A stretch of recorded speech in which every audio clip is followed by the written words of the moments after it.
Kolkata rape case में सामने आए आरजी कर मेडिकल कॉलेज की एक ऐसी घिनौनी सच्चाई है जो अब तक कई लोगों को नहीं पता। और यह घिनौना सत्य पूरे देश और स्पेशली बंगाल की व्यवस्था पर एक बड़ा सवाल खड़ा करता है।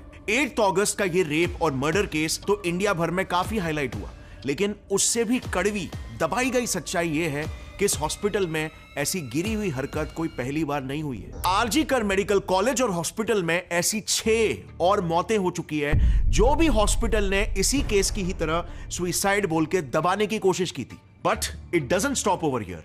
विक्टिम के फादर का यह सीधा आरोप है कि यह पूरा क्राइम सेमिनार रूम में तो हुआ ही नहीं था। मर्डर करने के बाद बॉडी को बस वहां पर रख दिया गया था। और जितनी भी कहानी आपको न्यूज मीडिया में सुनने के मिल रही है, ये सारी की सारी आपको असली क्राइम से भटकाने की कोशिश कर रही है। पूरा का पूरा फोकस और अटेंशन सिर्फ उस रेपिस्ट पे डालने की कोशिश कर रही है, जबकि आरजी कर हॉस्पिटल का इस क्राइम में सबसे बड़ा हाथ है। ये डायरेक्ट ब्लेम विक्टिम के फादर और कई सारे डॉक्टर्स ने लगाया। Now this is just insane. ऐसे एलिगेशंस लग रहे हैं कि उस हॉस्पिटल में एक सेक्स रैकेट चलता था, वहां पर इलीगल ऑर्गन्स की ट्रैफिकिंग की जाती थी, और तो और वहां पर बहुत ही ट्विस्टेड किस्म की पोर्नोग्राफिक फिल्म्स की शूटिंग तक होती थी, जिसमें ड्रग्स रैकेट, सेक्स रैकेट या सेक्स एक्सप्लॉयटेशन, ऐसी बहुत सारी चीजें आ रही हैं। लेकिन क्योंकि विक्टिम को हॉस्पिटल के ये सारे इलीगल धंधों के बारे में पता चल गया, इसीलिए उसे रास्ते से हटाने के लिए उसकी जान ले ली गई। एलिगेशंस तो ये भी लग रहे हैं कि दरअसल संजय रॉय मेन कल्प्रिट है ही नहीं, ये तो बस सिर्फ एक बलि का बकरा है जिसे हलाल होने के लिए आगे कर दिया गया ताकि कुछ और बहुत ही ज्यादा इंपॉर्टेंट लोगों को बचाया जा सके। और फिर आरजी कर कॉलेज के जो प्रिंसिपल है ना, संदीप घोष, इन पर भी शक की सुई लटकी हुई है, क्योंकि इस केस के बस 3 दिन बाद इन्होंने हॉस्पिटल से रिजाइन कर दिया और कुछ ही घंटों के बाद ही उन्हें पास ही के एक दूसरे हॉस्पिटल में प्रिंसिपल की जॉब भी मिल गई। और आखिर में सबसे बड़ा एलिगेशन लग रहा है वेस्ट बंगाल के सीएम ममता बनर्जी और उनकी पार्टी टीएमसी पर। आज पूरे देश की जनता ममता बनर्जी से बहुत ही ज्यादा गुस्सा है। लोग उन्हें रेजिग्नेशन डालने के लिए तक कह रहे हैं, क्योंकि उनका मानना है कि संजय रॉय और प्रिंसिपल संदीप घोष टीएमसी के खास है और ये सब कारनामा सिर्फ और सिर्फ टीएमसी के पार्टी के कुछ चुनिंदा लोगों को बचाने के लिए किया जा रहा है। ममता बनर्जी के सत्ता को बचाने के लिए किया जा रहा है। अब एग्जैक्टली विक्टिम के साथ हुआ क्या था? कौन है इसके पीछे का मेन कल्प्रिट? क्या वाकई में हॉस्पिटल जिम्मेदार है? क्या वाकई में गवर्नमेंट हॉस्पिटल में इतने इलीगल धंधे चालू थे? और अंत में क्या ममता बनर्जी एक औरत होकर एक लड़की के साथ हुए इतने घिनौने अपराध को सिर्फ अपने सत्ता बचाने के लिए दबाने की कोशिश कर रही है? आई नो सभी के मन में बहुत सारे सवाल है, और ऑनलाइन सोशल मीडिया में आप देखोगे तो बहुत सारी थियरीज और हाइपोथेसिस बन रहे हैं। कई तो कॉन्स्पिरेसी थियरीज भी है, यानी कि मनगढ़ंत कहानियां जो कि सवालों के जवाब देने की कोशिश कर रही है। बट असली सच्चाई क्या है? वेल फ्रेंड्स, आज मैंने और मेरी टीम ने इन सारे एलिगेशंस पर डिटेल में रिसर्च किया है। इस कहानी में जितने भी किरदार इन्वॉल्व है ना, उन सबके पास्ट को स्टडी करके मैं आपके सामने कुछ ऐसे प्रूफ्स रखने वाला हूं जो ये क्लियर कर देगा कि कोलकाता रेप केस ये कोई इकलौता क्राइम नहीं है, बल्कि ये उस हॉस्पिटल में चल रहे एक बड़े क्राइम के नेक्सस का सिर्फ और सिर्फ एक केस है। तो चलिए शुरू करते हैं, एक एक करके सारे पत्ते खोलेंगे। जैसे हम सभी जानते हैं, 8 अगस्त को कोलकाता के आरजी कर मेडिकल हॉस्पिटल में एक 31 इयर्स की रेसिडेंट पीजी डॉक्टर की बॉडी सेमिनार हॉल में मिली। उनकी आंखों में चश्मे का कांच गड़ा हुआ था, उनके दोनों पैर राइट एंगल्स पर थे, उनका कॉलर बोन तक टूट चुका था और बॉडी और फेस पर बहुत सारे इंजरी के मार्क्स थे। उनके शरीर पर कपड़े भी नहीं थे। 9 अगस्त की सुबह उनके पेरेंट्स को हॉस्पिटल की तरफ से कॉल जाता है कहकर कि उनकी बेटी ने सुसाइड कर लिया। तो लोग बोल ही दिया जो आपका लड़की सुसाइड कर दिया, आप लोग जल्दी आइए। यस, जिस बॉडी को देखते ही कोई भी एक झटके में बोल देगा ये क्लियर कट मर्डर है और रेप केस है, उसे हॉस्पिटल ने सुसाइड बोलकर दबाने की कोशिश की। लेकिन फिर पूरे देश में प्रोटेस्ट शुरू हो गए।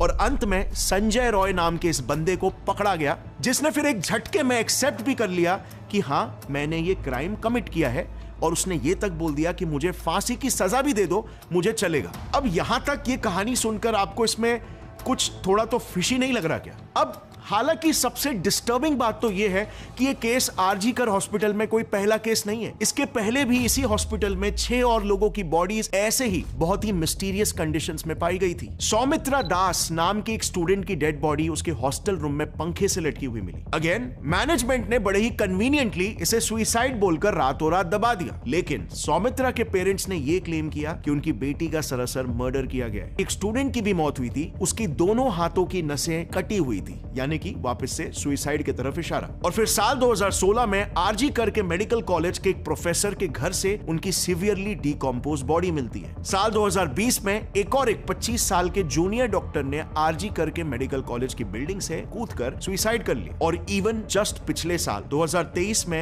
एक 23 इयर्स के इंटर्न की भी डेड बॉडी मिलती है। Reason drug overdose. अब इन सारे केसेस में ना 2 बात बिल्कुल कॉमन है।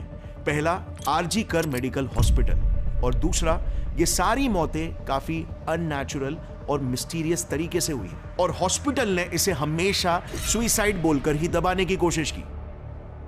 अब इन मौतों के पीछे जो सबसे बड़ा एलिगेशन लगाया जा रहा है वो है by union minister Sukanta Majumdar. उन्होंने बताया कि उनको डॉक्टर्स के एक व्हाट्सएप ग्रुप में से ऐसे चैट्स के स्क्रीनशॉट्स मिले हैं जिससे यह पता चलता है कि आरजी कर मेडिकल कॉलेज में बड़े लेवल पर एक ड्रग्स और सेक्स रैकेट चल रहा है। उन्होंने यह भी रिवील किया कि इसमें एक टीएमसी एमपी और उनके नेफ्यू का भी इन्वॉल्वमेंट है। ये जो पीजी डॉक्टर्स के इंटर्न्स के जो टीम है उसमें उनके जो व्हाट्सएप ग्रुप्स है उसमें बहुत ऐसे विषय आए हैं जिसका कुछ स्क्रीनशॉट हमारे पास भी पहुंचा है, जिसमें ड्रग्स रैकेट, सेक्स रैकेट या सेक्स एक्सप्लॉयटेशन ऐसी बहुत सारी चीज़ें आ रही हैं। एक टीएमसी एमपी उनके भतीजे के भी नाम बार बार आ रहे हैं। अब ऑफ कोर्स हमारा काम तो रिसर्च का ही है, तो इनके एलिगेशंस पर ब्लाइंडली ट्रस्ट हम नहीं कर सकते क्योंकि ये बंगाल के ऑपोजिशन पार्टी के मेंबर है। सो हो सकता है ये सिर्फ अपने पॉलिटिकल गेन्स के लिए भी ऐसा बोल रहे हो, और इसीलिए मैंने और मेरी टीम ने इस केस पर रिसर्च करना शुरू कर दिया। और सरप्राइजिंगली हमें अपनी रिसर्च में कई सारे एविडेंसेस मिले जिससे ये प्रूव होता है कि शायद इस कॉलेज में वाकई में इलीगल एक्टिविटीज चल रही थी। और किसी भी जगह पे अगर इलीगल एक्टिविटीज चलती है और किसी को भी उसके बारे में खबर पड़ जाता है तो क्रिमिनल लोग अक्सर जितना हो सके एविडेंसेस को डिस्ट्रॉय करने की कोशिश करते हैं और आई विटनेसेस को। 2001 का सौमित्र दास वाला केस आपको याद है ना, जिसकी बॉडी उसके हॉस्टल रूम में लटकी हुई मिली थी और उसे सुसाइड बोल के केस क्लोज कर दिया गया। लेकिन सौमित्र के पेरेंट्स का यह कहना था कि उनके बेटे का मर्डर हुआ है। सो अगर आप चितपुर पुलिस की इन्वेस्टिगेशन रिपोर्ट देखोगे ना तो उसमें क्लियरली ये मेंशन्ड है कि सौमित्र की बॉडी के साथ फाउल प्ले किया गया था। पहली बात तो रिपोर्ट बताती है कि उसके थ्रोट में एक रुमाल डाल के उसे चोक किया गया था, और दूसरी बात, क्राइम सीन पर जो नायलॉन की रस्सी मिली थी उसे देखकर ही खुद आरजी कर मेडिकल कॉलेज के एक डॉक्टर अपूर्वा बोस ने तभी ऑब्जेक्ट कर दिया था कि कोई भी इंसान इतनी पतली नायलॉन की रस्सी से फांसी लगा ही नहीं सकता। अब एटलीस्ट इन चीजों पर इन्वेस्टिगेशन तो होना चाहिए था, लेकिन इस पर कोई भी एक्शन नहीं लिया गया, उल्टा केस को दबा दिया गया। इस केस के बाद कॉलेज के कई सारे स्टूडेंट्स ने मीडिया इंटरव्यूज में कहा कि उनके कॉलेज में एक सेक्स रैकेट चालू है, जो बात काफी लोगों को पता है। लेकिन सौमित्र के केस में जो हुआ था उसके वजह से सौमित्र की जान चली गई, क्योंकि उसकी जीएफ इस रैकेट की विक्टिम बन गई थी, जिसे बचाने के लिए वो इस रैकेट को पब्लिकली एक्सपोज करने वाला था और इसीलिए उसका मर्डर कर दिया गया। बेसिकली टाइम्स ऑफ इंडिया को 2001 में दिए इंटरव्यूज में वहां के स्टूडेंट्स ने बताया कि उस हॉस्पिटल में पोर्नोग्राफिक फिल्म की शूटिंग की जाती थी और इसके लिए वहां के स्टूडेंट्स को या फिर बाहर से सेक्स वर्कर्स को बुलाया जाता था। यहां तक कि वहां पर नेक्रोफीलिया से रिलेटेड पोर्नोग्राफी, यानी कि डेड बॉडीज के साथ सेक्स तक शूट करके उसे सेल किया जाता था। स्टूडेंट्स का यह भी कहना था कि ये फिल्म्स पूरे हॉस्पिटल में कहीं पर भी, from classrooms to seminar halls to hostel rooms, हर जगह इसकी शूटिंग होती थी और इसके बारे में सारे अथॉरिटीज को पता था। कई बार तो आरजी कर मेडिकल कॉलेज के फीमेल स्टूडेंट्स की फोटोज को तक लेकर पोर्नोग्राफिक कंटेंट में मॉर्फ कर दिया जाता था। ऐसे भी बताया जाता है कि इसके पीछे वहां के कुछ सीनियर डॉक्टर्स का भी हाथ था। और अब जब पुलिस इन्वेस्टिगेशन हुआ तो वहां इस एलिगेशन के कई सारे सबूत भी मिले थे, जैसे वहां के हॉस्टल रूम्स में ट्राइपॉड्स और रिफ्लेक्टर्स मिले थे, जो उस दौर में ऑफ कोर्स सिर्फ प्रोफेशनल शूटिंग में ही यूज की जाती थी, बिकॉज हम 2001 की बात कर रहे हैं और तब सोशल मीडिया एग्जिस्ट नहीं करता था। बट अनफॉर्चुनेटली वेस्ट बंगाल की पुलिस ने इतने स्ट्रॉन्ग एविडेंसेस होने के बाद भी इस केस में कुछ भी एक्शन नहीं लिया। नेक्स्ट एलिगेशन जो आरजी कर मेडिकल कॉलेज में हुए इतने सारे सस्पिशियस डेथ्स के लिए दिया जा रहा है वो है कि इस कॉलेज में डेड बॉडीज का यूज ऑर्गन ट्रैफिकिंग के लिए भी किया जाता था। दावा है कि ट्रेनी डॉक्टर को ह्यूमन ऑर्गन ट्रैफिकिंग का पर्दाफाश करने की कोशिशों के चलते मारा गया है। 8 अगस्त को जब ये क्राइम हुआ और सोशल मीडिया में एकदम से वायरल हो गया तो मीडिया ने वहां के कुछ स्टूडेंट्स का इंटरव्यू लिया। हिंदू पत्रिका को दिए इंटरव्यू में कुछ स्टूडेंट्स ने यह क्लेम किया कि हॉस्पिटल में कई डेड पेशेंट्स की अनक्लेम्ड बॉडीज को ऑटोप्सी के बहाने कॉलेज लाया जाता था और फिर प्रैक्टिकल्स के बहाने उनके ऑर्गन्स को निकाल दिया जाता था। और यह बात विक्टिम डॉक्टर जिनके साथ अभी हाल ही में क्राइम हुआ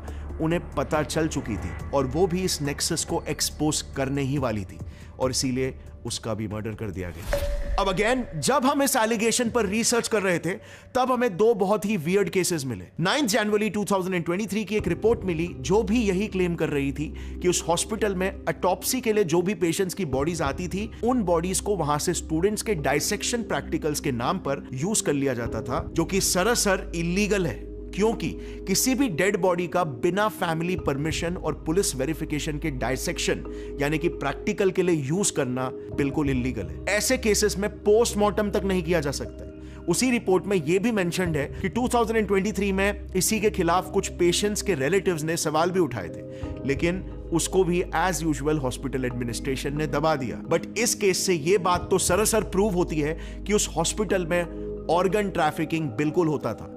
तो हमें इस पर एक और एक केस भी मिल गया। 18 अगस्त 2019 को आरजी कर मेडिकल हॉस्पिटल में एडमिटेड एक 69 इयर्स के आदमी शंभुनाथ दास की मौत हो जाती है। इसके बाद हॉस्पिटल ने उनके परिवार को उनकी बॉडी एक प्लास्टिक में रैप करके भेज दी। अब यह बात उनके बेटे को थोड़ी सी अजीब लगी और इसीलिए बॉडी को चेक करने के लिए जब उसने प्लास्टिक हटाया तो ही वॉज कंप्लीटली स्टन्ड। उसके फादर की दोनों आंखें गायब थी। हॉस्पिटल ने उसके फादर की दोनों आंखें निकाल ली थी और वो भी परिवार को पूछे बिना। अब इस बात पर जब उनके बेटे ने कंप्लेन की तो बस सोचो उसे क्या रीजन दिया गया। उसे बोला गया कि उनके फादर की आंखें चूहे खा गए। लाइक लिटरली चूहे पूरे डेड बॉडी से सिर्फ आंखें खा गए। ये कितना ही ओवरटली ब्लेटेंटली स्टूपिड रीजन है जो इनडायरेक्टली साफ साफ ये कह रहा है कि हम तो क्राइम करेंगे, जो हमें मर्जी आ रही है हम वो करेंगे, आपको जो करना है जो उखाड़ना है उखाड़ लो।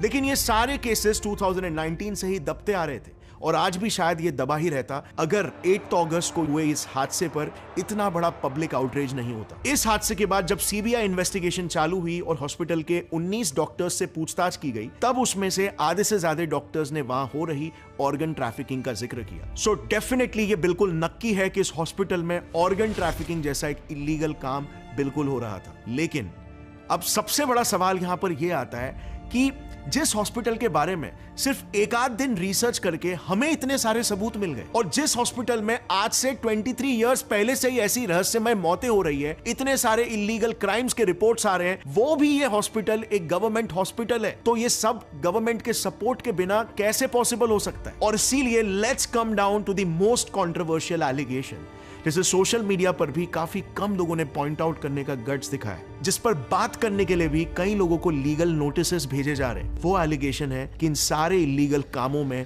टीएमसी पार्टी का हाथ है, ममता बनर्जी का हाथ है।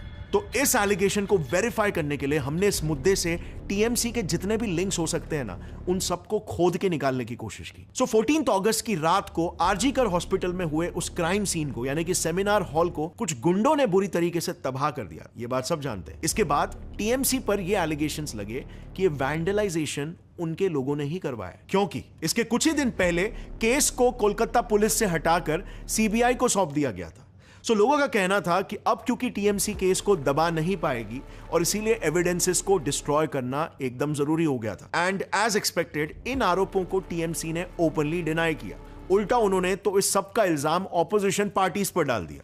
তারা আউটসাইডার, আমার যতদূর মনে হয়, আমি যতটুকু ভিডিও দেখতে পেয়েছি, কারো হাতে ন্যাশনাল ফ্ল্যাগ, তারা হচ্ছে বিজেপি, আর কারো হাতে ডিওয়াইএফ এর সাদা লাল ফ্ল্যাগ। बट यहां पर फ्रेंड्स हमें मिले प्रूफ्स और एविडेंसेस इसकी कंप्लीटली ऑपोजिट स्टोरी ही बताते हैं।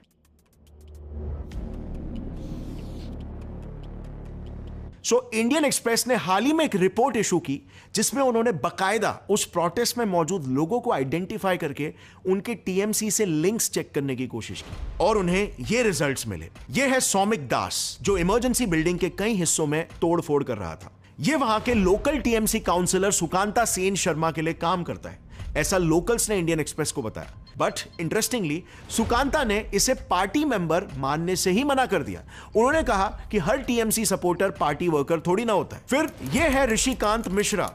यह बंदा प्रोटेस्ट के दौरान पुलिस पर पत्थरबाजी कर रहा था और इंडियन एक्सप्रेस की उसी रिपोर्ट के हिसाब से यह भी एक टीएमसी वर्कर ही है। अब ऐसे नामों का मैं एक लिस्ट डाल दूंगा, कई सारे नाम है और इसमें कुछ फीमेल वर्कर्स भी है।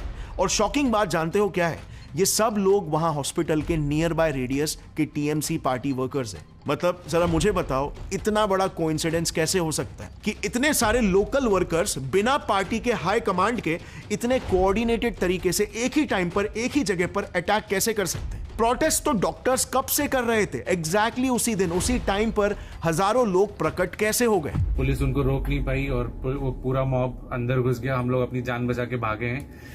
उन लोगों ने किसी को देखा नहीं। जो भी वीडियोस आ रहे हैं या जो भी बातें सुनने में आ रही है, जो उनके सामने आ रहा था उनको मार रहे थे। हम पेशेंट पार्टी सबको उन्होंने मारना स्टार्ट कर दिया। डॉक्टर्स को भी बहुत ज्यादा चोट लगी है। कोई इधर, सब लोग अलग अलग जगह छुपे हुए हैं, जैसे आप देख ही रहे, हम लोग भी एक जगह पे। अब चलो, कुछ लोगों को ये प्रूफ्स भी कम लग रहे होंगे, तो एनडीटीवी ने एक टीएमसी लीडर से बात की, जिन्होंने मुझे पता नहीं क्यों और कैसे, लेकिन उन्होंने खुद टीएमसी को इस सब के लिए ब्लेम कर दिया है। Yes, which is quite weird.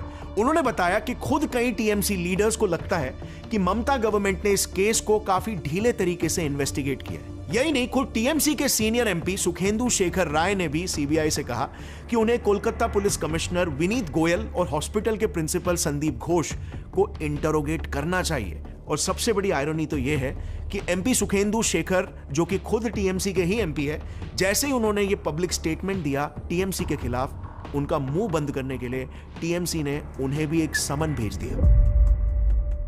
इनके अलावा उस हॉस्पिटल का टीएमसी डॉक्टर्स यूनियन भी यही बोल रहा है कि प्रिंसिपल को बचाने के लिए ही उनका हॉस्पिटल से रातों रात ट्रांसफर कर दिया गया, जबकि उन पर इंक्वायरी होनी चाहिए थी। लेकिन आखिर टीएमसी के ही वर्कर्स एंटी टीएमसी बात क्यों कर रहे हैं? वेल, दरअसल रिपोर्ट्स ये है कि टीएमसी पार्टी में अब दो गुट बन चुके हैं, जो एक ममता बनर्जी को ब्लाइंडली सपोर्ट कर रहे हैं और दूसरा गुट उनके खिलाफ रिबेल कर रहा है। उनका ओपनली ये एलिगेशन है कि ममता गवर्नमेंट इस केस को दबाने की पूरी कोशिश कर रही है, जो कि गलत है। और सिर्फ यही नहीं, खुद विक्टिम डॉक्टर के लॉयर भी ओपनली ये क्लेम कर रहे हैं कि इस केस के पीछे टीएमसी का क्लियर हाथ है।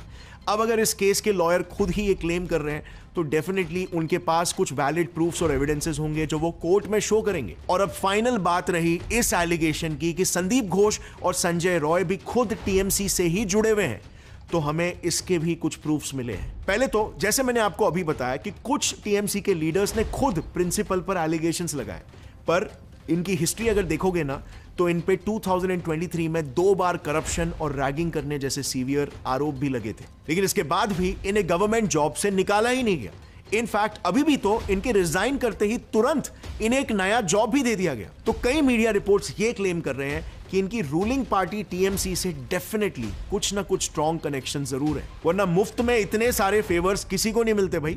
और रही बात main accused rapist Sanjay Roy की, तो टाइम्स ऑफ इंडिया के हिसाब से इस बंदे का हॉस्पिटल में इतना होल्ड था कि ये पेशेंट्स को तक बेड दिलाने के पैसे लेता था। इसमें ये कई बार पकड़ा भी गया था। और जानते हैं हॉस्पिटल में बेड एलोकेशन कौन देखता था? टीएमसी के लोग। मतलब एक सरकारी हॉस्पिटल में उन्हें बेड्स दिए जाते थे जो इन जैसे गुंडों को घूस देते थे।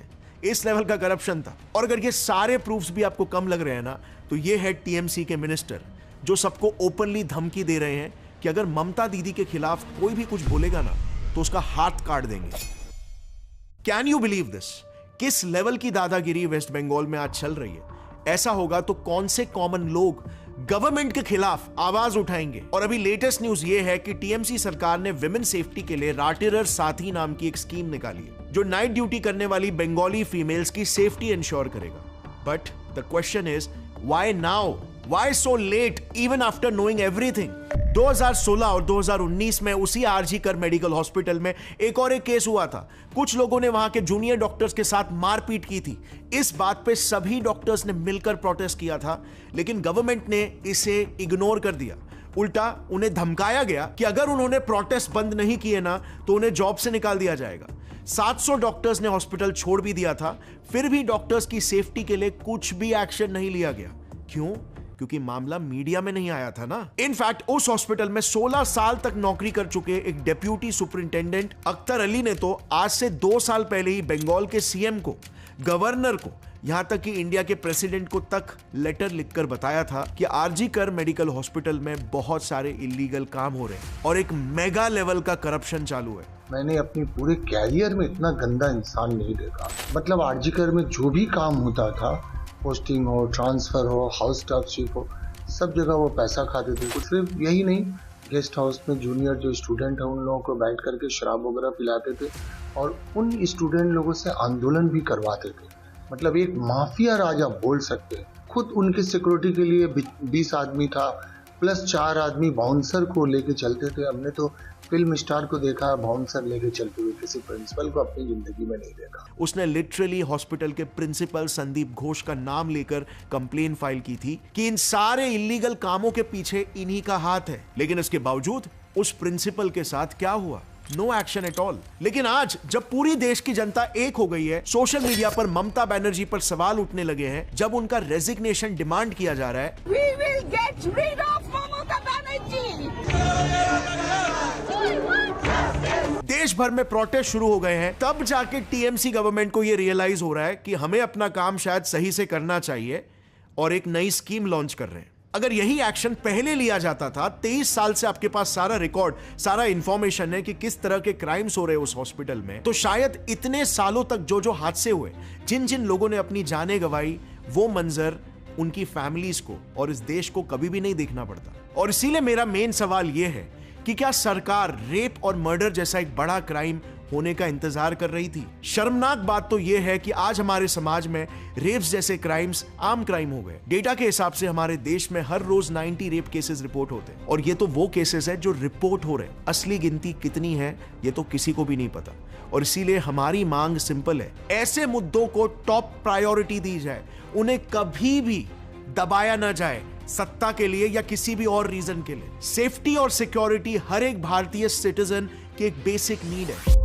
हर देश में, हर सिस्टम में संजय रॉय जैसे दरिंदे होते हैं, लेकिन इन पर अगर एक्शन ना लिया जाए या फिर जस्टिस को डिले किया जाए तो ऐसे अपराधियों को सरकार की नजरअंदाजी से शय मिल जाता है, हिम्मत मिलती है, इंस्पिरेशन मिलता है, मोटिवेशन मिलता है। इस देश में कोई उनका बाल भी बाका नहीं कर सकता। इस सोच से वो ऐसे क्राइम्स दोहराने लगते हैं। और इसीलिए हमारी मांग बस इतनी है कि देश में कड़े से कड़े कानून तो बनने ही चाहिए, लेकिन उससे भी ज्यादा इंपॉर्टेंट है कि उन कानूनों का पालन होना चाहिए, उन्हें एग्जीक्यूट करना चाहिए ठीक तरीके से। सरकार को सिटीजन्स की जरूरत नहीं होनी चाहिए कि सिटीजन्स बताएं कि आपको अपना काम अच्छे से एग्जीक्यूट करना है। अभी लेटेस्ट ही रिपोर्ट है, 1992 के अजमेर रेप केस में 6 अपराधियों को 5 लाख का जुर्माना और लाइफ इंप्रिजनमेंट की सजा सुनाई गई। अजमेर गैंगरेप और ब्लैकमेल कांड के बाकी बचे 6 आरोपियों को स्पेशल पॉक्सो कोर्ट ने आजीवन कारावास की सजा सुना दी है। साथ ही 5-5 लाख रुपए का जुर्माना भी लगाया गया। इन्होंने कम से कम 100 नाबालिग बच्चियों का रेप किया था, यानी कि उनकी सजा पॉक्सो एक्ट के तहत सुनाई गई, जो सारे रेप्स में सबसे कड़ी सजा मानी जाती है। लेकिन इज दिस रियली इनफ? ये क्राइम कभी हुआ था और 20 साल बाद इनको सजा मिलती है। ऐसे गुनाह करने वाले लोग पर्वर्ट्स, एजुकेटेड से एजुकेटेड और अमीरों से अमीरों घरों में भी आपको मिल जाएंगे, क्योंकि ये प्रॉब्लम एजुकेशन की है ही नहीं, बल्कि सोच की प्रॉब्लम है। ये एक मानसिकता है जिसका इलाज सिर्फ और सिर्फ सख्त कानून ही कर सकता है। और इसीलिए हमें हमारे कानूनों को बदलने की जरूरत है, उन्हें एग्जीक्यूट करने वाले एजेंसीज को और सख्त बनाने की जरूरत है, और सिस्टम में जहां जहां पे करप्शन है उसे जड़ से उखाड़ने की जरूरत है, ताकि अगली बार कोई भी पर्वर्ट इंसान किसी भी लड़की को बुरी नजर से देखने से भी पहले 100 बार सोचे। और इस मुद्दे को कुछ ही दिनों में हमें भूल नहीं जाना है। आज पूरा देश जब एक हुआ है तब जाकर हम इतना बड़ा इंपैक्ट ला पाए, और इसीलिए अगर इस बार नहीं तो फिर कभी भी नहीं। मैं इस वीडियो को ट्विटर पर भी अपलोड करूंगा। जितना हो सके देश के बड़े से बड़े अथॉरिटीज को इसमें टैग करना, ताकि इस बार तो एटलीस्ट हम कुछ बदलाव ला पाए। हमारे देश की 50% आबादी हमारी औरतों के लिए, हमारे मां और बहनों के लिए एक सुरक्षित समाज बना पाए। लॉ एनफोर्समेंट एजेंसीज और पॉलिटिक्स में जहां जहां पर करप्शन है उस पर सवाल उठाकर उसे जड़ से उखाड़ पाए। और ये तो आप लोगों ने भी आज देख लिया कि जब हम सवाल उठाते हैं, जब हम लोगों को टैग करते हैं, जब हम लोगों पर आवाज उठाते हैं, दबाव बनाते हैं, प्रेशर बनाते हैं, तब जाकर इंपैक्ट आता है, हमारा समाज सुधरता है। So let's all collectively contribute for this cause. जय हिंद, वंदे मातरम।